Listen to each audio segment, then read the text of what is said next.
اعوذ باللہ من الشیطان الرجیم بسم اللہ الرحمن الرحیم۔ پناہ مانگتا ہوں اللہ کی شیطان مردود سے۔ شروع اللہ کے نام سے جو رحمان و رحیم ہے۔ الف لام را۔ اے محمد، یہ ایک کتاب ہے جس کو ہم نے تمہاری طرف نازل کیا ہے تاکہ تم لوگوں کو تاریکیوں سے نکال کر روشنی میں لاؤ ان کے رب کی توفیق سے، اس خدا کے راستے پر جو زبردست اور اپنی ذات میں آپ محمود ہے اور زمین اور آسمانوں کی ساری موجودات کا مالک ہے، اور سخت تباہ کن سزا ہے قبول حق سے انکار کرنے والوں کے لیے جو دنیا کی زندگی کو آخرت پر ترجیح دیتے ہیں، جو اللہ کے راستے سے لوگوں کو روک رہے ہیں اور چاہتے ہیں کہ یہ راستہ ان کی خواہشات کے مطابق ٹیڑھا ہو جائے۔ یہ لوگ گمراہی میں بہت دور نکل گئے ہیں۔ ہم نے اپنا پیغام دینے کے لیے جب کبھی کوئی رسول بھیجا ہے اس نے اپنی قوم ہی کی زبان میں پیغام دیا ہے تاکہ وہ انہیں اچھی طرح کھول کر بات سمجھائے۔ پھر اللہ جسے چاہتا ہے بھٹکا دیتا ہے اور جسے چاہتا ہے ہدایت بخشتا ہے، وہ بالادست اور حکیم ہے۔ ہم اس سے پہلے موسیٰ کو بھی اپنی نشانیوں کے ساتھ بھیج چکے ہیں۔ اسے بھی ہم نے حکم دیا تھا کہ اپنی قوم کو تاریکیوں سے نکال کر روشنی میں لا اور انہیں تاریخ الہی کے سبق آموز واقعات سنا کر نصیحت کر۔ ان واقعات میں بڑی نشانیاں ہیں ہر اس شخص کے لیے جو صبر اور شکر کرنے والا ہو۔ یاد کرو جب موسیٰ نے اپنی قوم سے کہا، اللہ کے اس احسان کو یاد رکھو جو اس نے تم پر کیا ہے۔ اس نے تم کو فرعون والوں سے چھڑایا جو تم کو سخت تکلیفیں دیتے تھے، تمہارے لڑکوں کو قتل کر ڈالتے تھے اور تمہاری عورتوں کو زندہ بچا رکھتے تھے۔ اس میں تمہارے رب کی طرف سے تمہاری بڑی آزمائش تھی، اور یاد رکھو تمہارے رب نے خبردار کر دیا تھا کہ اگر شکر گزار بنو گے تو میں تم کو اور زیادہ نوازوں گا، اور اگر کفران نعمت کرو گے تو میری سزا بہت سخت ہے۔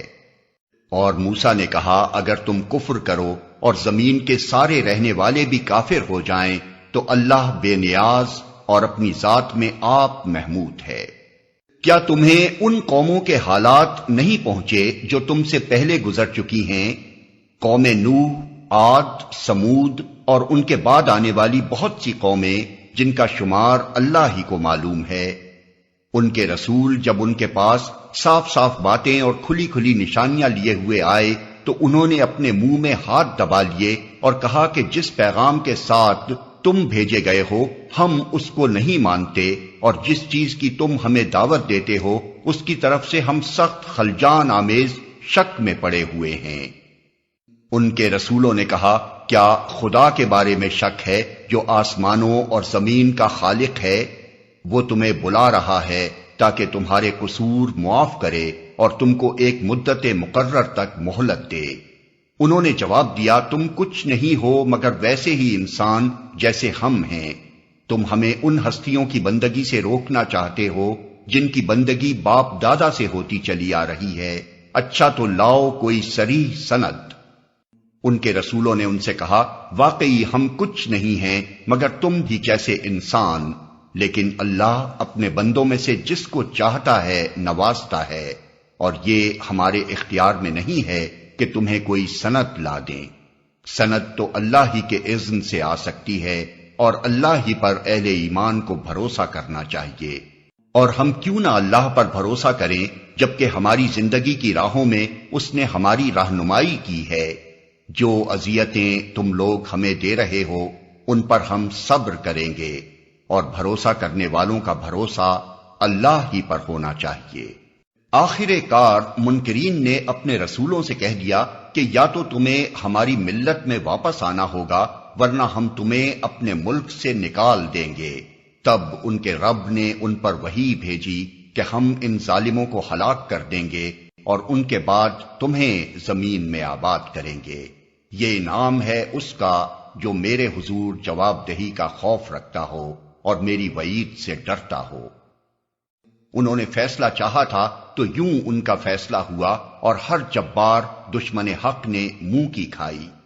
پھر اس کے بعد آگے اس کے لیے جہنم ہے، وہاں اسے کچ لہو کا سا پانی پینے کو دیا جائے گا، جسے وہ زبردستی حلق میں اتارنے کی کوشش کرے گا اور مشکل ہی سے اتار سکے گا۔ موت ہر طرف سے اس پر چھائی رہے گی، مگر وہ مرنے نہ پائے گا، اور آگے ایک سخت عذاب اس کی جان کا لاگو رہے گا۔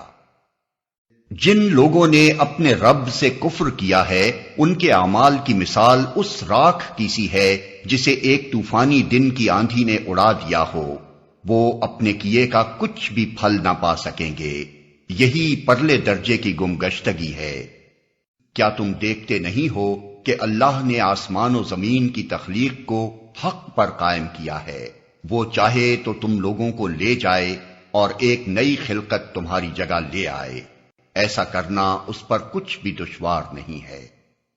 اور یہ لوگ جب اکٹھے اللہ کے سامنے بے نقاب ہوں گے تو اس وقت ان میں سے جو دنیا میں کمزور تھے وہ ان لوگوں سے جو بڑے بنے ہوئے تھے کہیں گے، دنیا میں ہم تمہارے تابع تھے، اب کیا تم اللہ کے عذاب سے ہم کو بچانے کے لیے بھی کچھ کر سکتے ہو؟ وہ جواب دیں گے، اگر اللہ نے ہمیں نجات کی کوئی راہ دکھائی ہوتی تو ہم ضرور تمہیں بھی دکھا دیتے۔ اب تو یکساں ہیں، خواہ ہم جزا فضا کریں یا صبر، بہرحال ہمارے بچنے کی کوئی صورت نہیں۔ اور جب فیصلہ چکا دیا جائے گا تو شیطان کہے گا، حقیقت یہ ہے کہ اللہ نے جو وعدے تم سے کیے تھے وہ سب سچے تھے، اور میں نے جتنے وعدے کیے ان میں سے کوئی بھی پورا نہ کیا۔ میرا تم پر کوئی زور تو تھا نہیں، میں نے تو اس کے سوا کچھ نہیں کیا کہ اپنے راستے کی طرف تمہیں دعوت دی اور تم نے میری دعوت پر لبیک کہا۔ اب مجھے ملامت نہ کرو، اپنے آپ ہی کو ملامت کرو۔ یہاں نہ میں تمہاری فریاد رسی کر سکتا ہوں اور نہ تم میری۔ اس سے پہلے جو تم نے مجھے خدائی میں شریک بنا رکھا تھا، میں اس سے بری الذمہ ہوں۔ ایسے ظالموں کے لیے تو دردناک سزا یقینی ہے۔ بخلاف اس کے جو لوگ دنیا میں ایمان لائے ہیں اور جنہوں نے نیک عمل کیے ہیں، وہ ایسے باغوں میں داخل کیے جائیں گے جن کے نیچے نہریں بہتی ہوں گی، وہاں وہ اپنے رب کے اذن سے ہمیشہ رہیں گے، اور وہاں ان کا استقبال سلامتی کی مبارکباد سے ہوگا۔ کیا تم دیکھتے نہیں ہو کہ اللہ نے کلمہ طیبہ کو کس چیز سے مثال دی ہے؟ اس کی مثال ایسی ہے جیسے ایک اچھی ذات کا درخت جس کی جڑ زمین میں گہری جمی ہوئی ہے اور شاخیں آسمان تک پہنچی ہوئی ہیں، ہر آن وہ اپنے رب کے حکم سے اپنے پھل دے رہا ہے۔ یہ مثالیں اللہ اس لیے دیتا ہے کہ لوگ ان سے سبق لیں۔ اور کلمہ خبیثہ کی مثال ایک بدذات درخت کی سی ہے جو زمین کی سطح سے اکھاڑ پھینکا جاتا ہے، اس کے لیے کوئی استحکام نہیں ہے۔ ایمان لانے والوں کو اللہ ایک قول ثابت کی بنیاد پر دنیا اور آخرت دونوں میں ثبات عطا کرتا ہے، اور ظالموں کو اللہ بھٹکا دیتا ہے۔ اللہ کو اختیار ہے جو چاہے کرے۔ تم نے دیکھا ان لوگوں کو جنہوں نے اللہ کی نعمت پائی اور اسے کفران نعمت سے بدل ڈالا، اور اپنے ساتھ اپنی قوم کو بھی ہلاکت کے گھر میں جھونک دیا، یعنی جہنم جس میں وہ جھلسے جائیں گے، اور وہ بدترین جائے قرار ہے۔ اور اللہ کے کچھ ہمسر تجویز کر لیے تاکہ وہ انہیں اللہ کے راستے سے بھٹکا دیں۔ ان سے کہو، اچھا مزے کر لو، آخر کار تمہیں پلٹ کر جانا دوزخ ہی میں ہے۔ اے نبی، میرے جو بندے ایمان لائے ہیں ان سے کہہ دو کہ نماز قائم کریں، اور جو کچھ ہم نے ان کو دیا ہے اس میں سے کھلے اور چھپے راہ خیر میں خرچ کریں، قبل اس کے کہ وہ دن آئے جس میں نہ خرید و فروخت ہوگی اور نہ دوست نوازی ہو سکے گی۔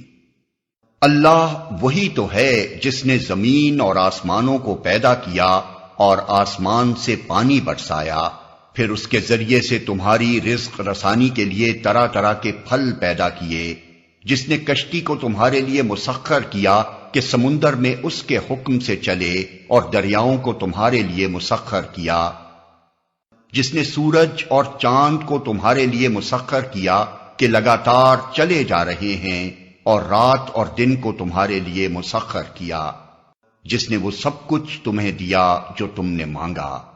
اگر تم اللہ کی نعمتوں کا شمار کرنا چاہو تو کر نہیں سکتے۔ حقیقت یہ ہے کہ انسان بڑا ہی بے انصاف اور ناشکرا ہے۔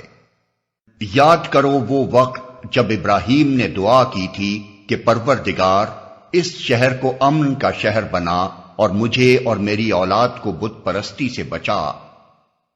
پروردگار ان بتوں نے بہتوں کو گمراہی میں ڈالا ہے، ممکن ہے کہ میری اولاد کو بھی یہ گمراہ کر دیں، لہذا ان میں سے جو میرے طریقے پر چلے وہ میرا ہے، اور جو میرے خلاف طریقہ اختیار کرے تو یقیناً تو درگزر کرنے والا مہربان ہے۔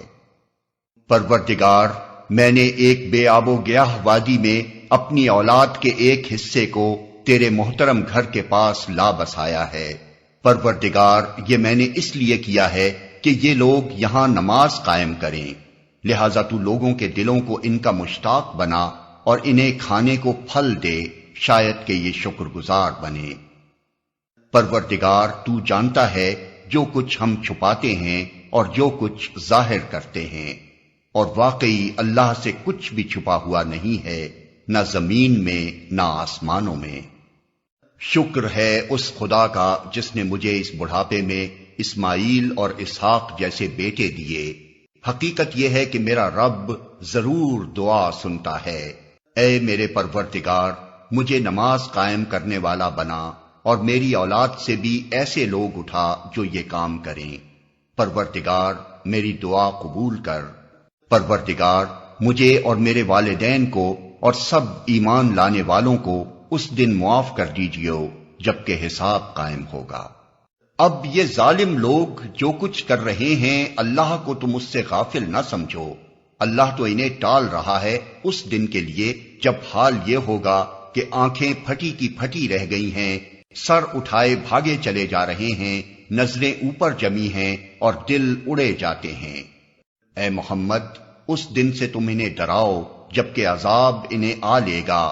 اس وقت یہ ظالم کہیں گے کہ اے ہمارے رب، ہمیں تھوڑی سی مہلت اور دے دے، ہم تیری دعوت کو لبیک کہیں گے اور رسولوں کی پیروی کریں گے۔ مگر انہیں صاف جواب دے دیا جائے گا، کیا تم وہی لوگ نہیں ہو جو اس سے پہلے قسمیں کھا کھا کر کہتے تھے کہ ہم پر تو کبھی زوال آنا ہی نہیں ہے، حالانکہ تم ان قوموں کی بستیوں میں رہ بس چکے تھے جنہوں نے اپنے اوپر ظلم کیا تھا اور دیکھ چکے تھے کہ ہم نے ان کے ساتھ کیا سلوک کیا، اور ان کی مثالیں دے دے کر ہم تمہیں سمجھا بھی چکے تھے۔ انہوں نے اپنی ساری ہی چالیں چل دیکھیں، مگر ان کی ہر چال کا توڑ اللہ کے پاس تھا، اگرچہ ان کی چالیں ایسی غضب کی تھیں کہ پہاڑ ان سے ٹل جائیں۔ پس اے نبی، تم ہرگز یہ گمان نہ کرو کہ اللہ کبھی اپنے رسولوں سے کیے ہوئے وعدوں کے خلاف کرے گا۔ اللہ زبردست ہے اور انتقام لینے والا ہے۔ ڈراؤ انہیں اس دن سے جبکہ زمین اور آسمان بدل کر کچھ سے کچھ کر دیے جائیں گے اور سب کے سب اللہ واحد قہار کے سامنے بے نقاب حاضر ہو جائیں گے۔ اس روز تم مجرموں کو دیکھو گے کہ زنجیروں میں ہاتھ پاؤں جکڑے ہوں گے، تارکول کے لباس پہنے ہوئے ہوں گے اور آگ کے شعلے ان کے چہروں پر چھائے جا رہے ہوں گے۔ یہ اس لیے ہوگا کہ اللہ ہر متنفس کو اس کے کیے کا بدلہ دے گا۔ اللہ کو حساب لیتے کچھ دیر نہیں لگتی۔ یہ ایک پیغام ہے سب انسانوں کے لیے، اور یہ بھیجا گیا ہے اس لیے کہ ان کو اس کے ذریعے سے خبردار کر دیا جائے اور وہ جان لیں کہ حقیقت میں خدا بس ایک ہی ہے، اور جو عقل رکھتے ہیں وہ ہوش میں آ جائیں۔